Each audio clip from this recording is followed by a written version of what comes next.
membahasnya bersama dengan narasumber kami, ada Roy Suryo selaku pihak yang terus mendesak Sylvester Matutina untuk segera dieksekusi. Selamat malam, Mas Roy. Ya, selamat malam Mbak Audrey, selamat malam juga Prof. Hipnu, selamat malam juga Mas David dan semua pemirsa Kompas TV. Dan ada juga hadir bersama saya di studio ada David Pajung, Wakil Ketua Umum Bara JP. Selamat malam Bang David. Malam Mbak. Dan ada juga kita melihat dari sisi hukumnya begitu ya, bersama dengan Guru Besar Hukum Pidana ada Profesor Hipnu Nugroho. Prof. Hipnu, selamat malam.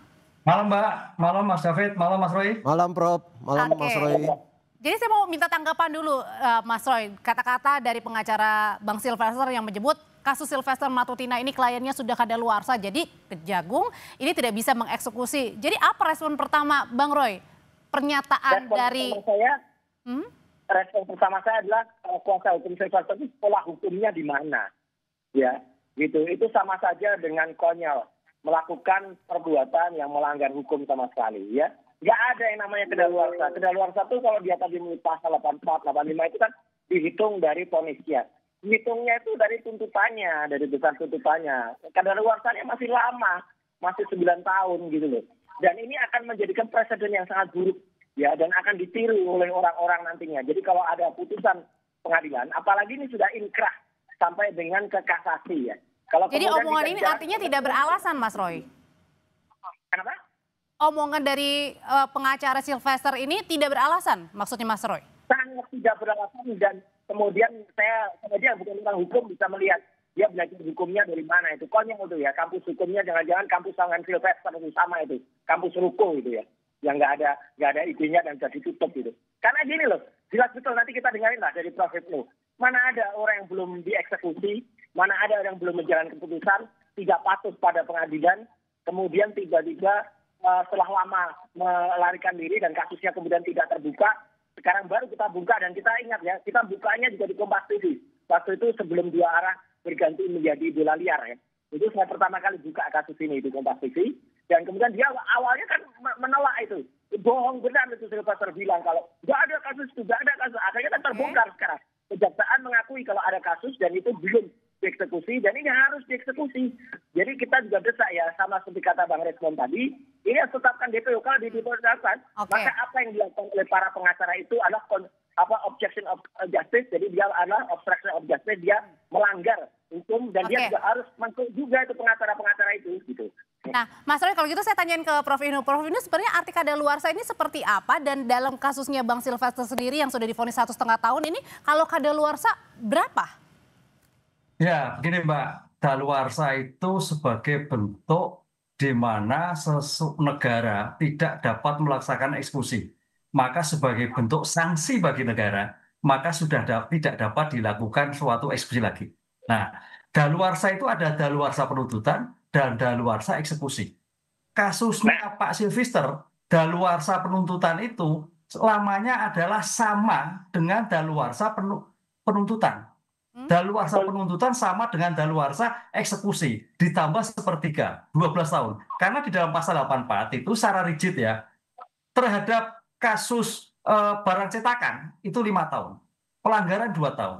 Nah, ini yang menjadikan, dan saya dulu pernah dalam sebagai dosen diberikan ada suatu PR, barang cetakan, ini Mas David Mbak, barang cetakan itu sampai daluarsa 6 tahun. Nah, begitu keluar ditangkap. Nah, itu bagian penangkapan, kan sudah daluarsa.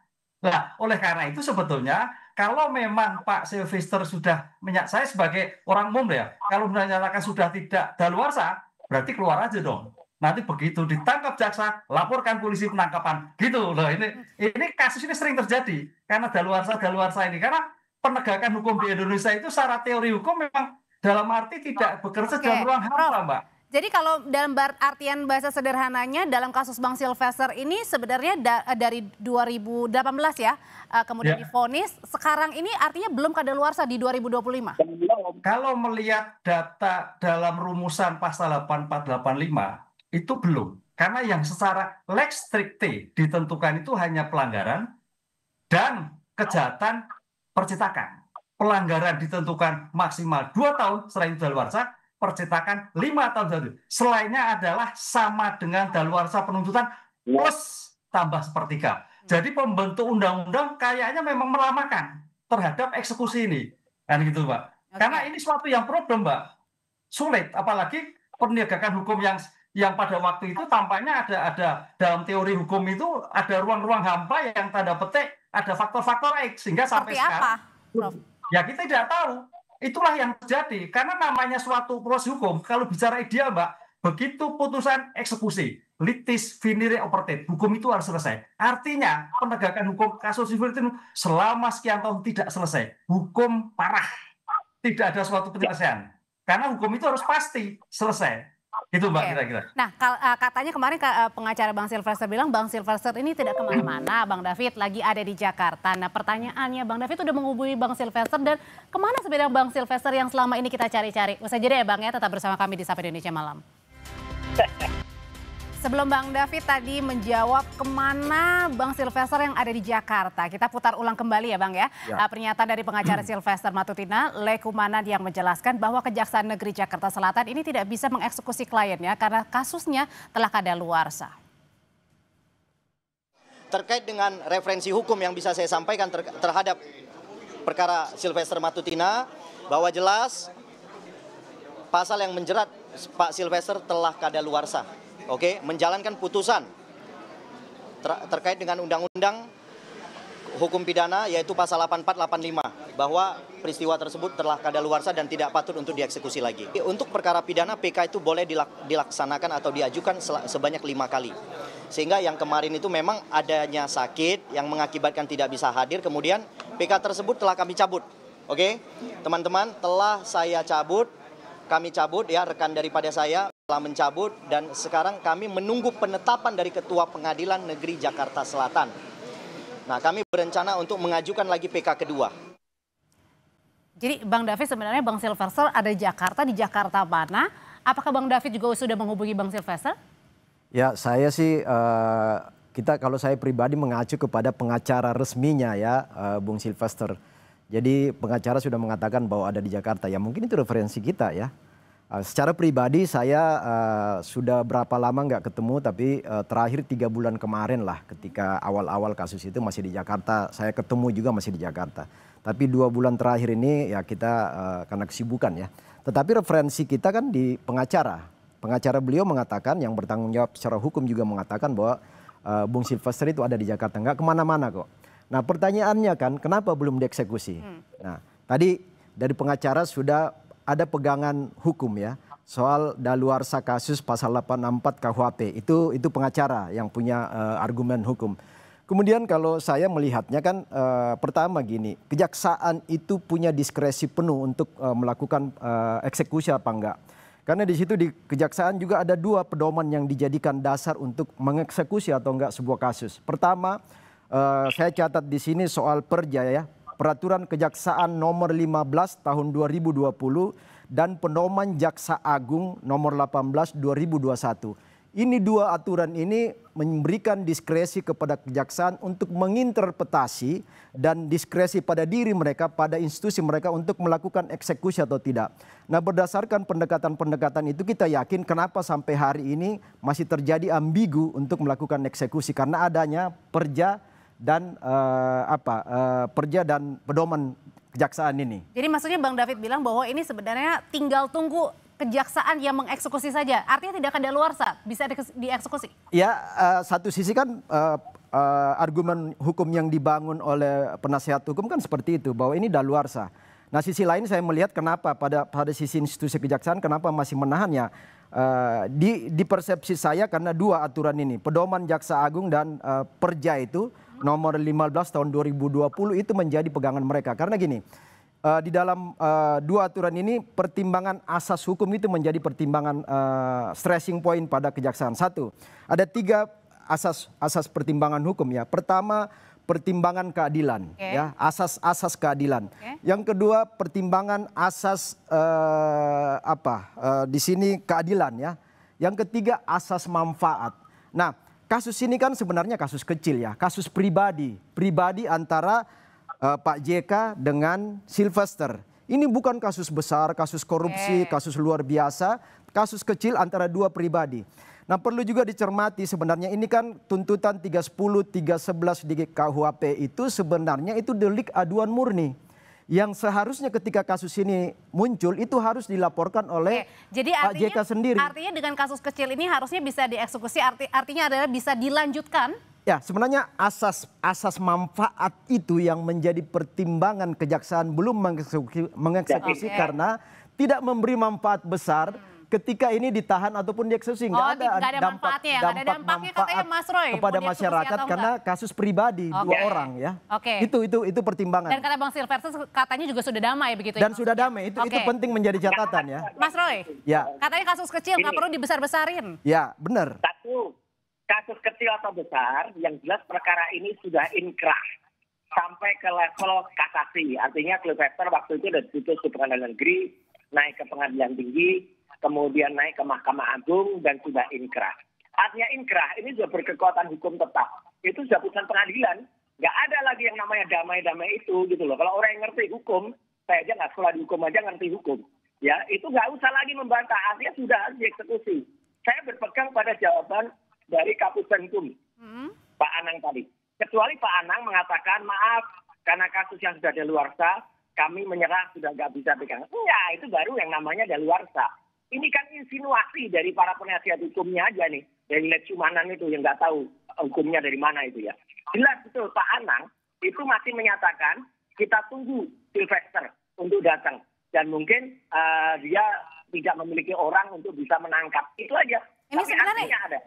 yang ini harus dilakukan eksekusi. Karena kejaksaan, baik juga Kejaksaan Agung dan juga Kejaksaan Negeri, tidak mengakui daluarsa. Itu aja. Kalau tidak mengakui kadaluarsa, menurut Mas Roy sendiri, kenapa akhirnya pihak kejaksaan ini harus menunggu saja begitu yang dikatakan bahwa oke, kalau pengacara sudah tahu Bang Silvester di mana, ayo bawa aja. Kenapa harus seperti itu?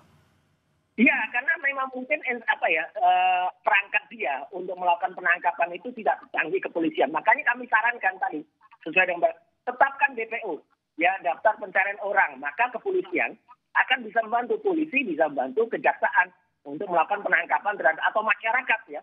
Tapi jelas tadi ada waktu itu di Kompas juga dikatakan salah satu orang yang lain bukan Mas Debet, dia mengatakan, oh Bang Silvester masih melakukan kunjungan kemana-mana. Bohong.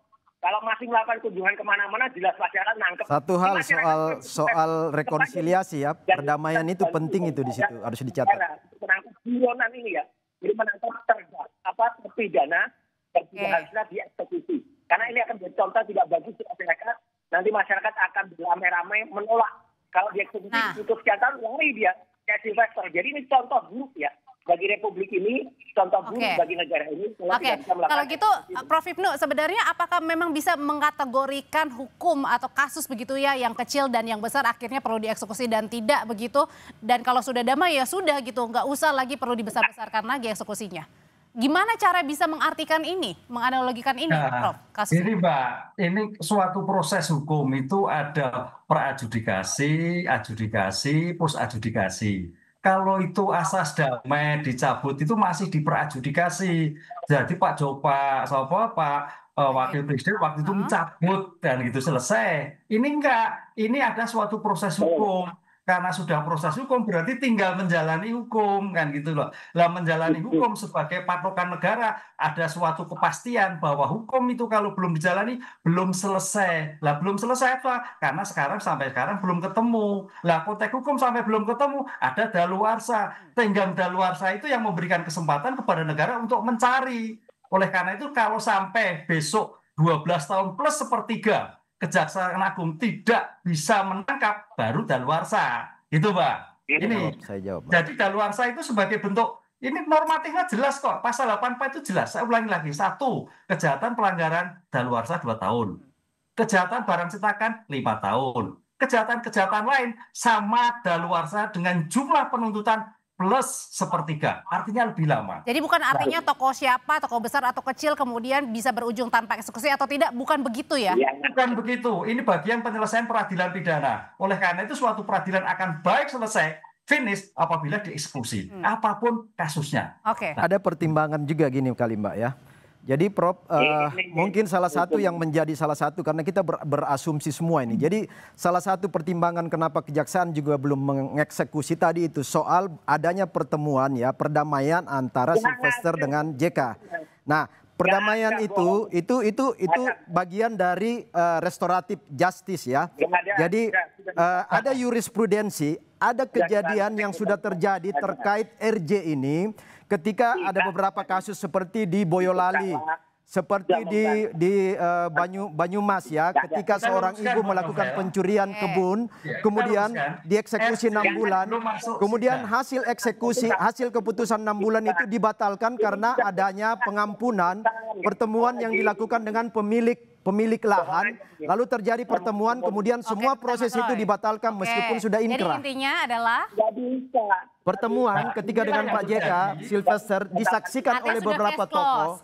Itu salah satu pengaruh kenapa sampai hari ini menjadi dasar pertimbangan oleh kejaksaan sehingga tidak dilakukan eksekusi. Itu bisa menjadi pertimbangan hukum loh. Ya. Sekarang Mbak Aurel, kalau memang kejaksaan menyatakan seperti bentar Mas Roy, itu, kita dengarkan dulu Prof. Hipno.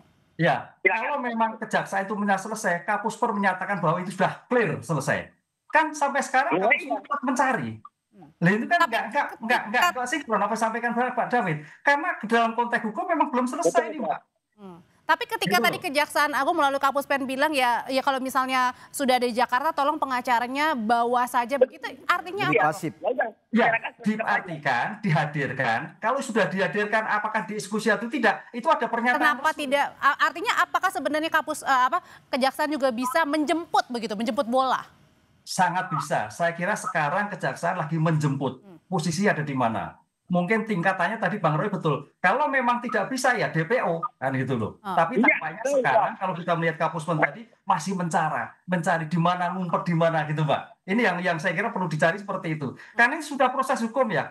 RJ itu sudah di depan. RJ itu masih diperadjudikasi, di pos adjudikasi. Jadi sudah selesai. Ada jurisprudensi, Prof. Sudah selesai. Isim, Prof. Ada jurisprudensi soal RJ ini beberapa kasus tadi. Kasus di Boyolali, di Banyumas, di Banten, ya di Lampung, soal beberapa kes-kes pencurian, kes kejahatan, baik yang di tingkat orang dewasa maupun anak-anak itu sudah inkrah.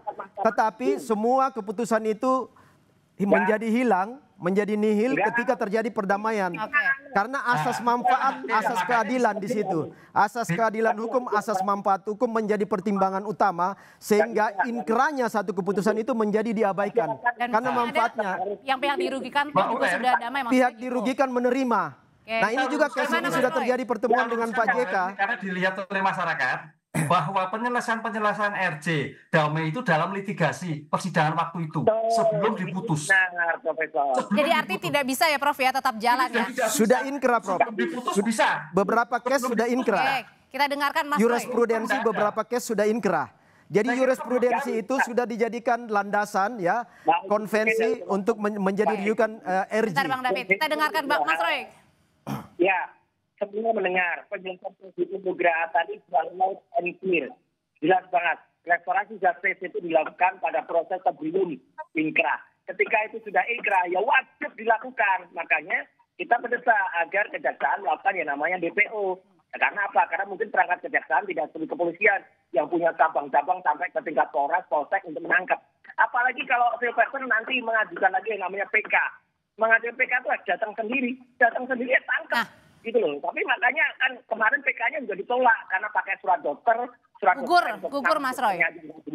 Nama penyakitnya juga nggak jelas. Ini jelas ini adalah pembangkangan hukum. Contoh sangat tidak bagus ya. Kalau ini terjadi lagi dan ini jadi presiden sangat buruk bagi Indonesia. Kita mendesak agar negara harus punya malah menangkap yang namanya Sylvester Matutina. Berbicara soal akan mengajukan PK kembali, PK kedua, Prof. Hipno.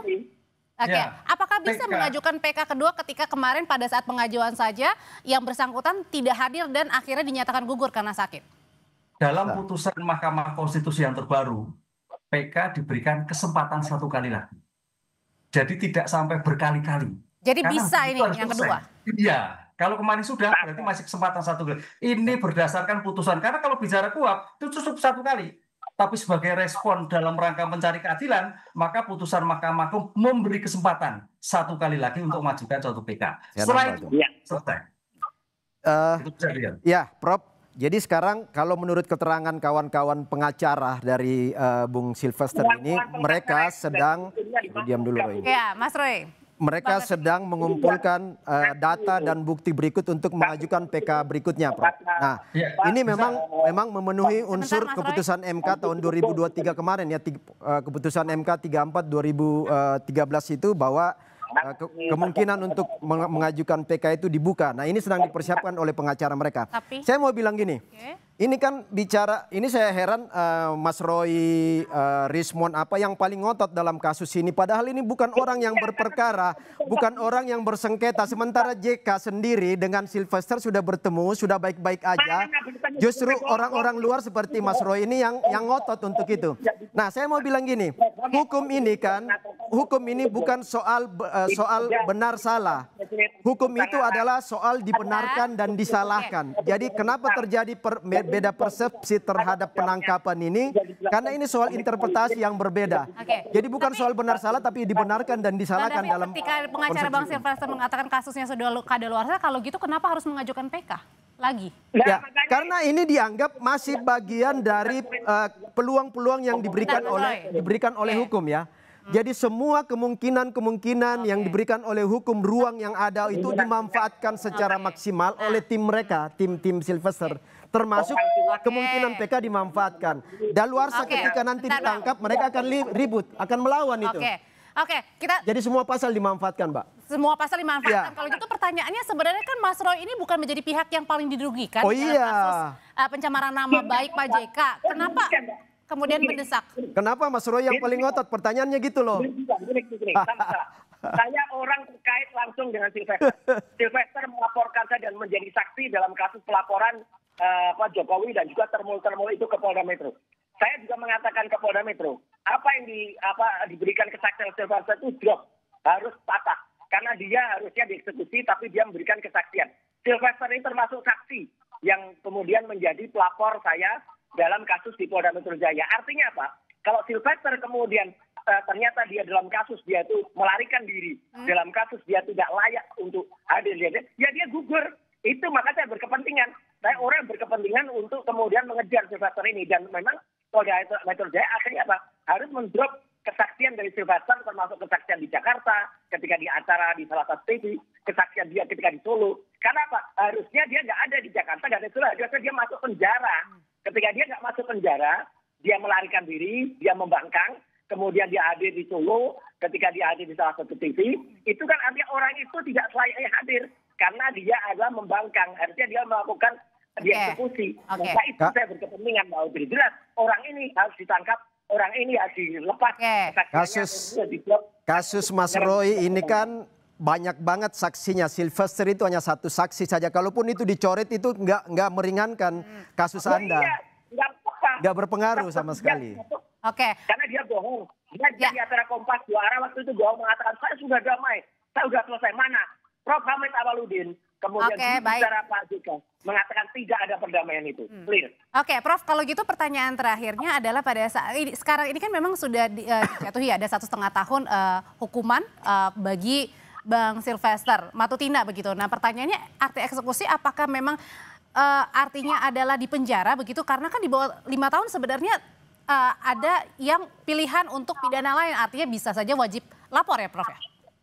Ya, sudah tidak. Makanya ini salah satu cara mungkin Bang David, Pak Sylvester datang, lah kan selesai datang, kemudian nanti apa tindakan Kejagung? Apakah nanti tidak dilakukan suatu penahanan, apakah dilepaskan atau seperti apa? Ini mediasi. Kan belum ketemu Pak Sylvester mau diapakan. Jadi tampaknya Kejaksaan Agung juga masih gaming, mau diapakan nih, mau dieksekusi atau dieksekusi atau tidak. Tuh, kalau Pak David tadi tujuan dan supaya nggak punya tujuan nih, nggak punya maksud nih, nggak punya kepentingan apa-apa lah, itu kan nanti. Makanya di sini tampaknya memang belum ketemu. Nah, ketemu yang penting ketemu dulu gitu, datang dulu gitu maksudnya. Iya, ketemu. Ini apa yang terjadi? Kalau nggak ini kan satu ke utara, ke selatan, satu ke barat, satu ke timur. Gimana kalau informasi dari teman-teman pengacara ya yang saya dapat info kan mereka sudah tim pengacara juga sudah bertemu dengan kejaksaan ya, sudah bertemu juga dengan pengadilan negeri dan kejaksaan. Oke. Nah, dari Pengacaranya pertemuan apa Bang Silvesternya? Pengacaranya apa Bang Silvesternya? enggak, pengacaranya. Oke. Leukemanan itu, Oke. Leukemanan itu bersama tim pengacara sudah bertemu dengan kejaksaan dan pengadilan. Nah, mereka juga menyampaikan bahwa ini nggak bisa dieksekusi karena daluarsa. Oke, Itu baik. versi pengacara ya, versi pengacara. Itu informasi yang saya terima. Dan saya Oke. pikir diliput media juga. Oke, singkat aja Mas Roy kalau gitu, singkat aja. Iya, artinya pengacara yang ngatur, nggak jelas asal usul hukumnya dari mana ini. Artinya ini dia melakukan obstruction of justice. Dia harus ditangkap malah kalau dia merintangi apa yang terjadi, harusnya Silvester dieksekusi. Oke. Tapi pengacara dari Universitas Ruko ini ya, universitas yang tertutup ini kata Prof. Mahfud tadi tertutup, bukan terbuka. Karena tertutup itu apa? Kampusnya sudah ditutup. Baik. Silvester itu yang dari UI itu ya, harus kemudian ikut dieksekusi. Artinya Indonesia jangan dibikin rusak oleh pikiran-pikiran termul kayak gini ya. Ini sudah jelas. Oke, sudah kita tangkap Mas Roy. Ya, jadi Mas Roy nggak usah terlalu ngotot karena bukan Anda yang ngatur Republik Oke, ini, baik. bukan Mas Roy yang ngatur hukum. Diskresi ada di kejaksaan dan pengadilan. Oke, Jadi baik. nggak berlaku apa yang Mas Roy Oke. ngomong itu, nggak berlaku sama Bang David, sekali. terima kasih. Mas Roy, terima kasih. Prof. Ibnus, terima kasih. Selamat malam. Makasih Prof, makasih Mas Roy. Sabar-sabar aja Mas Roy ya. Usai jeda tetap bersama kami, saudara kami.